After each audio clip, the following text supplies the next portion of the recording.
நண்பர்கள் அனைவருக்கும் வணக்கம். இந்தியாவுக்கும் வங்கதேசத்துக்கும் இடையே கடுமையான மோதல் ஒன்று வெடிச்சிருக்கு.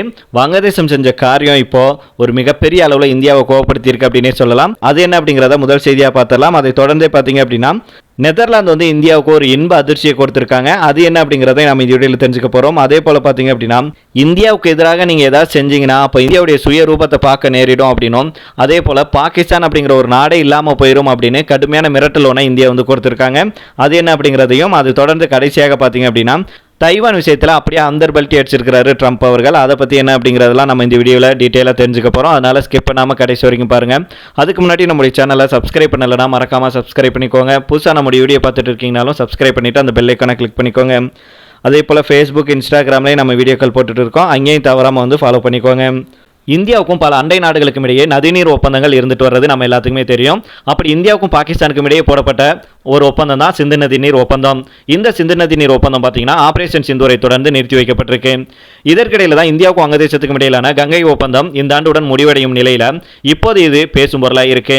இந்தியாவுக்கும் அண்டை நாடான வங்கதேசத்துக்கும் இடையிலான உறவுல நதிநீர் பங்கீடு எப்போதும் ஒரு பரபரப்பான அத்தியாயம்தான். தற்போதைய சூழலில் வரும் டிசம்பர் மாதத்துடன் முடிவுக்கு வரவிருக்கும் கங்கை நதி நீர் ஒப்பந்தத்தை மையமாக வச்சு வங்கதேசத்தில் புதியதாக ஆட்சி அமைச்சிருக்கும் வங்கதேச தேசியவாத கட்சி இந்தியாவுக்கு வந்து ஒரு மறைமுக அழுத்தத்தை கொடுத்திருக்கு அப்படின்னே சொல்லலாம். இதுதான் இப்போ இந்தியாவுக்கும் வங்கதேசத்துக்கும் இடையே ஒரு பரபரப்பான சூழலையும் ஒரு சர்ச்சையும் கிளப்பியிருக்கு, ஒரு மோதலையும் ஏற்படுத்தியிருக்கு அப்படின்னே சொல்லலாம். 1996 பார்த்தீங்கன்னா ஷேக் ஹசீனா பிரதமராக இருந்தபோது 30 ஆண்டு கால கங்கை நதி நீர் ஒப்பந்தம் வந்து போடப்பட்டது. இது வந்து பார்த்தீங்கன்னா வருகிற டிசம்பர் மாதத்தோட முடிய வருது.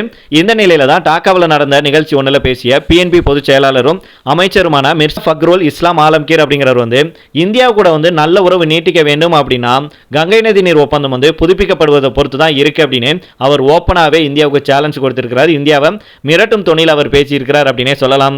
இவர் இப்படி பேசினதான் இப்போ மிகப்பெரிய அளவில் கோபத்தையும் ஒரு சர்ச்சையும் கிளப்பியிருக்கு அப்படின்னே சொல்லலாம். அதாவது இந்தியாவிலிருந்து வங்கதேசத்துக்குள்ள நுழையும் கங்கை நதி வந்து பார்த்தீங்கன்னா வங்கதேசத்தில் பத்மா அப்படின்னு அழைக்கப்படுது. வங்கதேசத்துடைய ஒட்டுமொத்த மக்கள் தொகையான 17 கோடியில் கிட்டத்தட்ட 1/3 மக்கள் தங்களுடைய வாழ்வாதாரத்துக்கும் விவசாயத்துக்கும் இந்த நதியை தான் நம்பியிருக்காங்க. இந்தியாவுடைய ஃபராக்கா அணையால் தங்களுக்கு கோடை காலத்தில் போதிய தண்ணீர் கிடைக்கிறதில்ல அப்படின்னும், இதனால் விவசாயம் மற்றும் சுற்றுச்சூழல் பாதிக்கப்படுவதும் வங்கதேசத்துடைய நீண்டகால குற்றச்சாட்டாக இருக்கு. வங்கதேசத்துடைய பிரதமரான தாரிக் ரஹ்மான் தலைமையிலான வங்கதேச அரசு ஃபராக்கா அணையின் நெகட்டிவ் தாக்கத்தை சமாளிக்க பத்மா நதியின் குறுக்கே ஒரு பிரம்மாண்ட அணை கட்டும் திட்டத்துக்கு இந்த வாரம் ஒப்புதல் அளிச்சிருக்காங்க. இந்த மெகா திட்டம் 2033 முடிக்கப்பட இருக்கு. இது குறித்து பேசிய வங்கதேச நீர்வளத்துறை அமைச்சர் ஷாகுதீன் சௌத்ரி அவர்கள் என்ன சொல்றாருன்னா, இந்த அணை எங்களுடைய தேசிய நலன் சார்ந்தது, இதுக்கு இந்தியா கூட எந்த ஒரு ஆலோசனையும் நடத்த தேவையில்லை அப்படின்னு அவர் சொல்லியிருந்தாரு. கடந்த சில வாரங்களுக்கு முன்பு நீண்ட காலமாக இழுபறியில் இருக்கும் தீஸ்தா நதிநீர் ஒப்பந்தத்துக்கு முட்டுக்கட்டையாக இருந்ததாக மேற்கு வங்க முன்னாள் முதல்வர் மம்தா பானர்ஜியை பிஎன்பி தலைவர்கள் கடுமையாக விமர்சனம் செஞ்சிருந்தாங்க. தற்போது மேற்கு வங்கத்தில் சுவேந்து அதிகாரி தலைமையிலான பாஜக வெற்றி பெற்றுள்ளதை வரவேற்றுள்ள வங்கதேசம் இனிமேலாவது தீஸ்தா நதிநீர் விவகாரத்தில் ஒரு நல்ல தீர்வு கிடைக்கும் அப்படின்னு நம்புறோம் அப்படின்னு சொல்லியிருந்தாங்க. வங்கதேசத்துடன் மிக நீண்ட எல்லையை பகிர்ந்து கொள்ளும் மாநிலம் மேற்கு வங்கம் அப்படிங்கிறதுனால மேற்கு வங்க மாநில அரசோடு நெருக்கமான உறவை வளர்க்க வங்கதேசம் விரும்புது. ஆனால் வங்கதேசத்துடைய இந்த அதிரடி நகர்வுகளுக்கு இந்திய வெளியுறவுத்துறை அமைச்சகத்துடைய செய்தி தொடர்பாளர் இருக்கார்ல ரந்தீர் ஜெய்ஸ்வால் அவர்கள், அவர் வந்து ஒரு முக்கியமான பதிலடியை கொடுத்திருக்கிறார் அப்படின்னே சொல்லலாம். இது தொடர்பாக அவர் என்ன சொல்றாருன்னா, இந்தியாவுக்கும் வங்கதேசத்துக்கும் இடையே 54 ஆறுகள் ஓடுது, இதை பேசுறதுக்கு முறையான இருதரப்பு அமைப்புகள் இருக்கு, அவை தொடர்ந்து கூடி பேசிட்டு வர்றாங்க அப்படின்னு சொன்னாரு. அதே நேரத்தில் பாகிஸ்தானை சாடிய ஜெய்ஸ்வால் அவர்கள் என்ன சொன்னார்னா, ஆபரேஷன் சிந்தூர் மற்றும் எல்லை தாண்டிய பயங்கரவாதத்துக்கு பாகிஸ்தான் ஆதரவு அளிப்பதன் காரணமாக சிந்து நதி நீர் ஒப்பந்தம் தற்போது நிறுத்தி வைக்கப்பட்டுள்ளதாக சொல்லி இந்தியாவுடைய பாதுகாப்பு நிலைப்பாட்டை தெளிவுபடுத்தியிருக்கிறார். கங்கை நதி என்னதான் வங்கதேசத்துக்கு முக்கியமானதாக இருந்தாலும் இந்தியாவிடம் ஒரு வார்த்தை கூட கேட்காம அணை கட்ட துணிஞ்சிருக்கிறது ஒரு பரபரப்பை கிளப்பியிருக்கு அப்படின்னே சொல்லலாம். இதுதான் இப்போ இந்தியாவுக்கும் வங்கதேசத்துக்கும் இடையே ஒரு சர்ச்சையையும் ஒரு மோதலையும் உண்டாக்கியிருக்கு. வங்கதேசத்தில் ஏதாவது ஒரு பிரச்சனை அல்லது அவங்க இந்த நாட்டில் வந்து பார்த்தீங்கன்னா உணவு அப்புறம் பெட்ரோல் டீசல் விலை தட்டுப்பாடு ஏதாவது ஒரு தட்டுப்பாடு ஏற்பட்டுச்சுன்னா முதல் ஆளாக வங்கதேசம் கேட்கறதுக்கு முன்னாடியே போய் உதவி செய்கிறது யார் அப்படின்னு பார்த்தீங்கன்னா நம்முடைய இந்தியா தான். அப்படி இருக்கும்போது இந்த வாரத்தில் இந்தியாவுக்கு எதிராகவும் இந்தியா கிட்ட ஒரு வார்த்தை கூட சொல்லாமல் இப்படி வங்கதேசம் செஞ்சிருக்கிறது இந்தியாவை கோவப்படுத்தினது மட்டுமல்ல, இனி வங்கதேசத்துக்கு உதவி செய்வோமா வேண்டாமா அப்படிங்கிறத இந்தியா யோசிப்பாங்க அப்படின்னு பல வல்லுநர்களும் சொல்கிறாங்க. அதனால் பொறுத்து பார்ப்போம் என்ன நடக்குது அப்படின்னு. இதை தொடர்ந்து அடுத்த செய்தியாக பார்த்தோம் அப்படின்னா நம்முடைய இந்திய பிரதமர் நரேந்திர மோடி அவர்களுடைய ஐரோப்பிய பயணத்தின் ஒரு பகுதியாக நெதர்லாந்து நாட்டுடைய டென் ஹாக் நகர்ல அந்த நாட்டு பிரதமர் ராப் ஜெட்டன் மற்றும் பிரதமர் மோடிக்கு இடையே நேற்று மிக முக்கியமான இருதரப்பு பேச்சுவார்த்தை நடைபெற்றது. இந்த சந்திப்பின் போது பார்த்தோம்னா இந்தியாவுக்கு சோழர் கால செப்பேடுகளை நெதர்லாந்து கொடுத்திருந்தாங்க. இதனையடுத்து 2 நாட்டு உறவும் அடுத்த கட்டத்துக்கு நகர்ந்திருப்பதாக அதிகாரிகள் வந்து சொல்லியிருக்காங்க. இந்த சந்திப்புடைய மிக முக்கிய மைல்கல்லாக இந்தியாவுடைய டாடா எலக்ட்ரானிக்ஸ் மற்றும் நெதர்லாந்துடைய உலக புகழ்பெற்ற ASML நிறுவனத்துக்கும் இடையே ஒரு புரிந்துணர்வு ஒப்பந்தமும் கையெழுத்தாயிருக்கு. இதன் மூலம் குஜராத்துடைய தோலேராவில் அமைய இருக்கும் இந்தியாவுடைய முதல் அதிநவீன செமிகண்டக்டர் தொழிற்சாலைக்கு நெதர்லாந்து வந்து தன்னுடைய தொழில்நுட்ப ஆதரவை வழங்கியிருக்கு அப்படின்னே சொல்லலாம். அதேபோல சுற்றுச்சூழல் பாதுகாப்பு மற்றும் தூய்மையான எரிசக்தி இலக்குகளை அடைய இரண்டு நாடுகளும் இணைந்து கிரீன் ஹைட்ரஜன் மற்றும் புதுப்பிக்கத்தக்க ஆற்றல் தயாரிப்பில் தங்களுடைய கூட்டு பங்களிப்பை அதிகரிக்க முடிவு செஞ்சிருக்காங்க. நெதர்லாந்துடைய தொழில்நுட்ப திறனையும் இந்தியாவுடைய அசுரவேக உழைப்பையும் இணைத்து இதில் செயலாற்ற பிரதமர் மோடி அவர்கள் அழைப்பு விடுத்திருக்கிறார். மேலும் இரண்டு நாட்டு பிரதமர்களும் இணைந்து நெதர்லாந்தின் முன்னணி எரிசக்தி, துறைமுகம், விவசாயம் மற்றும் மருத்துவம், அதேபோல AI தொழில்நுட்ப நிறுவனங்களுடைய CEOக்கள் பங்கேற்ற மாநாட்டில் உரையாற்றினாங்க. அப்போது நம்முடைய பிரதமர் மோடி அவர்கள் என்ன சொன்னாங்கன்னா, இன்றைய இந்தியா பிரம்மாண்ட அளவிற்கும் நிலையான தன்மைக்கும் ஒரு சிறந்த அடையாளம் அப்படின்னு சொல்லியிருக்கிறாங்க. வரி சீர்திருத்தங்கள் மற்றும் தொழிலாளர் சட்ட மாற்றங்கள் மூலம் இந்தியாவில் தொழில் தொடங்குறது எளிதாக்கப்பட்டுச்சுன்னா நெதர்லாந்து நிறுவனங்கள் இந்தியாவில் முதலீடு செய்யவும் இங்கேயே பொருட்களை வடிவமைத்து தயாரிக்கவும் அவர் அழைப்பு விடுத்திருக்கிறார். ஐரோப்பிய ஒன்றியத்துடனான இந்தியாவுடைய சுதந்திர வர்த்தக ஒப்பந்தத்தை, அதாவது ஃப்ரீ ட்ரேட் அக்ரிமெண்ட் இருக்கு இல்லையா, அதை வந்து விரைவில் அமல்படுத்துவதற்கு இரண்டு நாட்டு தலைவர்களும் தங்களுடைய ஆதரவை தெரிவிச்சிருக்காங்க. மேலும் விண்வெளி, சுரங்கம், அணுசக்தி போன்ற துறைகள் தனியார் முதலீட்டுக்கு திறக்கப்பட்டுள்ளதையும் பிரதமர் மோடி அவர்கள் சுட்டிக்காட்டியிருக்காங்க. இதை தொடர்ந்து பார்த்தீங்க அப்படின்னா, இந்தியாவுக்கு எதிராக பயங்கரவாதிகளை நீங்க தூண்டி விட்டீங்கன்னா அப்படின்னு பாகிஸ்தானுக்கு கடுமையான எச்சரிக்கை ஒன்று நம்முடைய ராணுவ தளபதி வந்து சொல்லியிருக்கிறாரு. அந்த மே 7ஆம் தேதி பஹல்காம்ல பயங்கரவாதிகள் வந்து தாக்குதல் நடத்தினதை தொடர்ந்து ஆபரேஷன் சிந்தூர் நடவடிக்கை மூலம் இந்தியா வந்து பாகிஸ்தானுக்கு பதிலடி கொடுத்திருந்தாங்க அப்படிங்கிற குறிப்பிடத்தக்கது.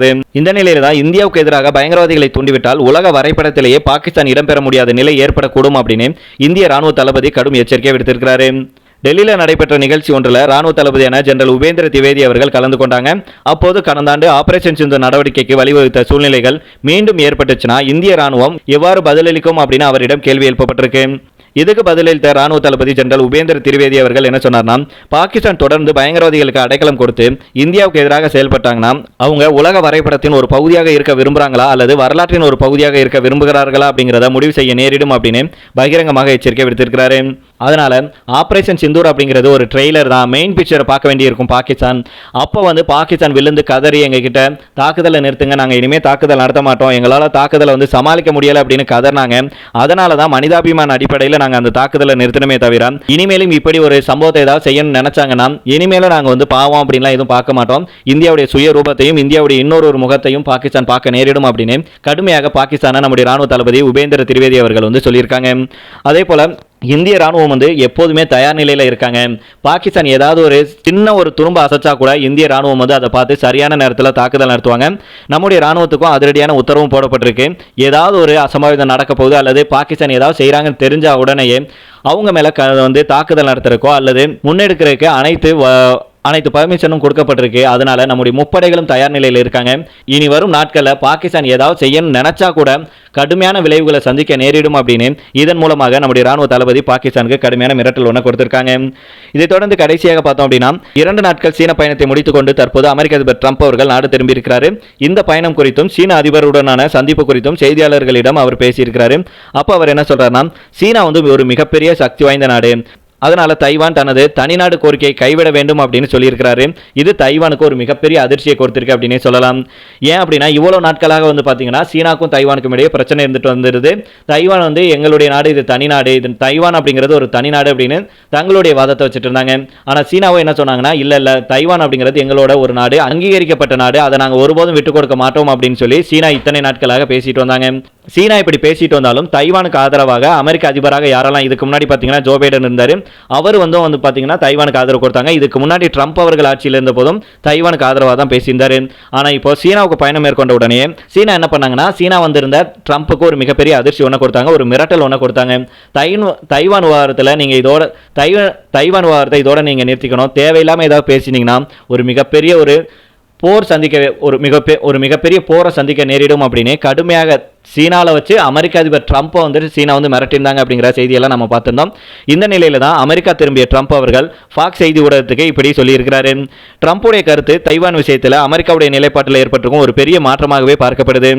மேலும் ட்ரம்ப் அவர்கள் என்ன சொன்னான்னா, யாரும் தனியாக சுதந்திரம் பெறுவதை நான் விரும்பவில்லை, சீனா வந்து ஒரு மிகப்பெரிய வலிமையான நாடு, ஆனால் அப்படியே தைவானை பாருங்கள், அது ஒரு சிறிய தீவு, சீனாவிலிருந்து வெறும் 94 கிலோமீட்டர் தூரத்தில் தான் இருக்குது, ஆனால் நாம் 15,000 கிலோமீட்டர் தூரத்தில் இருக்கிறோம், இவ்வளவு தூரம் பயணம் செஞ்சு ஒரு போரை நடத்துவது அப்படிங்கிறது ஒரு கடினமான விஷயம் அப்படின்னு சொல்லியிருக்கிறாரு. மேலும் தைவான் தன்னுடைய தற்காப்புக்காக அமெரிக்காவிடம் கோரியிருந்த $1 பில்லியன் மதிப்புள்ள ஆயுத ஒப்பந்தத்தை ட்ரம்ப் அவர்கள் தற்காலிகமாக நிறுத்தி வச்சிருக்கிறாரு. சீன அதிபர் ஜி ஜின்பிங்குடைய ஆட்சேபனைகளை கேட்டதுக்கு அப்புறம் இந்த ஆயுதங்களை வழங்குவதா வேண்டாமா அப்படிங்கிறத இன்னும் முடிவு செய்யவில்லை அப்படின்னும் இதை சீனாவுடனான பேச்சுவார்த்தைக்கு ஒரு பயனுள்ள கருவியாக பயன்படுத்த போவதாகவும் ட்ரம்ப் அவர்கள் சொல்லியிருக்கிறாரு. அதே போல பார்த்தீங்கன்னா இன்னொரு பக்கம் தைவானுடைய செமிகண்டக்டர் துறையின் வளர்ச்சிக்கு அமெரிக்காவின் கடந்த கால ஆட்சியாளர்கள் தான் காரணம் அப்படின்னு விமர்சனம் செஞ்சிருக்கிறாரு. அதாவது வரலாற்றை பார்த்தால் தைவான் வளர்ந்ததுக்கு நாம் என்ன செய்கிறோம் அப்படின்னு தெரியாத அதிபர்கள் தான் காரணம் அப்படின்னும் அவர்கள் நம் சிப் தொழிலை திருடி விட்டாங்க அப்படின்னு குற்றம் சாட்டியிருக்கிறாரு ட்ரம்ப் அவர்கள். ஈரான் விவகாரம் குறித்து பேசிய ட்ரம்ப் அவர்கள் அணு ஆயுதம் தாங்கிய ஈரான் உலகுக்கு ஆபத்தானது அப்படிங்கிறத சீன அதிபர் ஜி ஜின்பிங் அவர்கள் ஏற்றுக்கொண்டதாகவும் தற்போதைய மத்திய கிழக்கு மோதல்களை தீர்க்க சீனா உதவுவதற்கு ஆர்வமாக இருப்பதாகவும் ட்ரம்ப் அவர்கள் சொல்லியிருக்கிறார். இந்த மாநாட்டின் மூலம் அமெரிக்காவுடைய போயிங் நிறுவனத்திடமிருந்து முதல் கட்டமாக 200 பெரிய விமானங்களை வாங்க ஒப்புக்கொண்டிருக்காங்க சீனா அப்படின்னு சொல்லப்பட்டிருக்கு. இதை சுட்டிக்காட்டிய ட்ரம்ப் அவர்கள் பேச்சுவார்த்தை எதிர்பார்த்த அளவுக்கு இருந்ததாக சொல்லியிருக்கிறாரு. அதனால பொறுத்து பார்ப்போம் நண்பர்கள் என்ன நடக்குது அப்படின்னு. இப்போ இதோட நம்ம இந்த வீடியோ முடித்துக் கொள்ளலாம். இதை பற்றி உங்களுடைய கருத்துக்களை கீழே உள்ள கமெண்ட் பாக்ஸில் சொல்லுங்க. மீண்டும் நாளை வேறொரு செய்திகளுடன் உங்களை சந்திக்கிறேன். நன்றி, வணக்கம்.